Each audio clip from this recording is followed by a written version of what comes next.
The world is changing. I have a feeling that the coronavirus will become another 9/11 moment in history, something that separates history from before and after. Over the weekend, we've seen many countries, including South Africa, shutting down public gatherings, encouraging people to stay at home wherever possible to limit contact. Now, of course, this has some consequences for those of us who belong to faith communities. And the first thing that we need to recognize is, number one, we mustn't panic. It is important for us to be responsible, to do whatever we can to limit the spread of this virus, but we also need to be sensible and faithful in how we act. I was inspired by Martin Luther's approach to the Black Death, the plague, which killed about 60% of Europe's population. Here is what he said. He said, "I shall ask God to mercifully protect us. Then I shall fumigate and help purify the air, administer medicine and take it. I'll avoid places and persons where my presence is not needed in order not to become contaminated, and this perchance inflict and pollute others and so cause their death as a result of my negligence. If God should wish to take me, he will surely find me, and I have done what he has expected me, and so I am not responsible for either my own death or the death of others. If my neighbor needs me, however, I shall not avoid place or person, but will go freely, as stated above." See, this is such a God-fearing faith, because it is neither brash nor foolhardy and does not attempt to tempt God. Now, I think this is a responsible approach for us to have, the approach that says let's be caring, let's be cautious, and let's also be responsible. So one of the first things that I think you can do in your church is, first of all, impose a system of social distance. So in our church yesterday, for example, we said to our sisters and brothers, we love you, but no more physical contact, at least for the foreseeable future. No handshakes, no fist bumps, no shaking, no hugging, no kissing, all of those things we love to do as Christians. And that actually turned out to be quite difficult. It's quite a hard habit to break with people that you love and like. But because you love and like them, say to them, I'm going to avoid putting you at risk or putting others at risk by touching you. So number one, no contact. An elbow bump at most, but in general, I'd simply say, bless them with the peace of the Lord and keep your distance. Second thing I'd like to remind you is no contact with common objects. So those are things like, for example, communion, the Lord's Supper, Mass. Don't drink from a common cup. If you can at all, don't touch a common vessel or plate that has been touched by others. If you are positive, you don't want to infect others, but you also don't want to be infected by them. But also be wary of things like Bibles, hymn books, service books, etc., and any surfaces in the church which could have had the virus on it.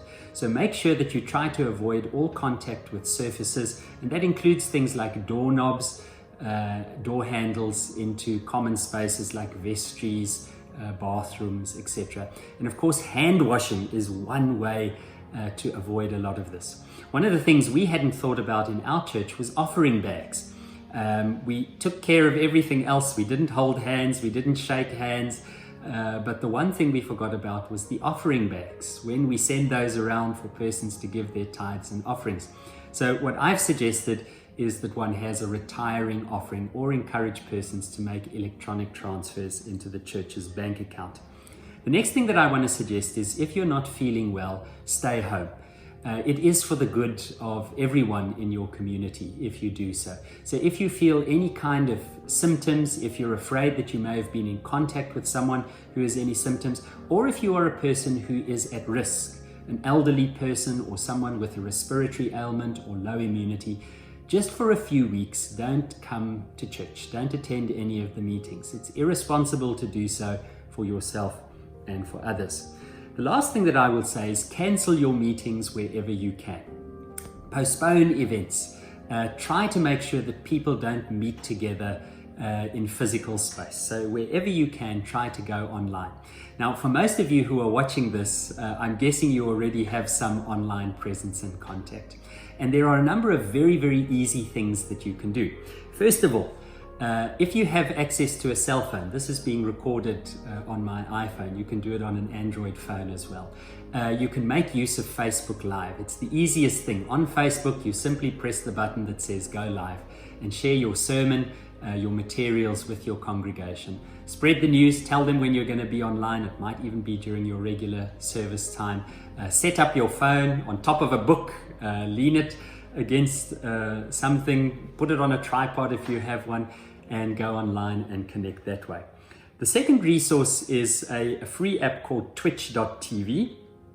Now, this is most often used by gamers, so I've never used it myself, but I have seen many colleagues and friends who've used this. It's a free streaming site, and again, what happens is like Facebook Live, you can send out a link to anybody and they can click on the link and follow you. And then, of course, the last one is like with the video that I'm recording here. You can record a video onto your cell phone, create a YouTube account and upload your video there and share the link with people so that they can consume the material and share with you at any stage during the week.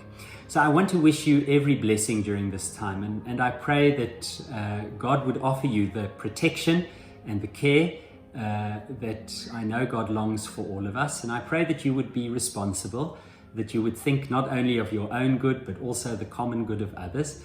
And that during this time, we may actually find ourselves truly witnessing to the very best of what it means to be human, to care for one another as human beings, and to do that in ways that, maintain the safety of others and ourselves, but also offering care in other ways.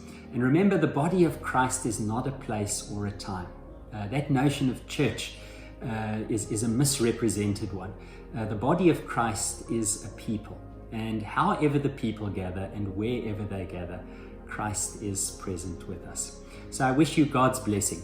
If you have any comments or suggestions, I don't know what you're doing in your church, I'd love to hear from you. Place a comment in the show notes here. Do it on Facebook, Dion A. Forster on Facebook, or on YouTube, Dion Forster, Instagram, or Twitter @DigitalDion, or on my Facebook page, dionforster.com. So thanks for watching, and I wish you great blessing during this time.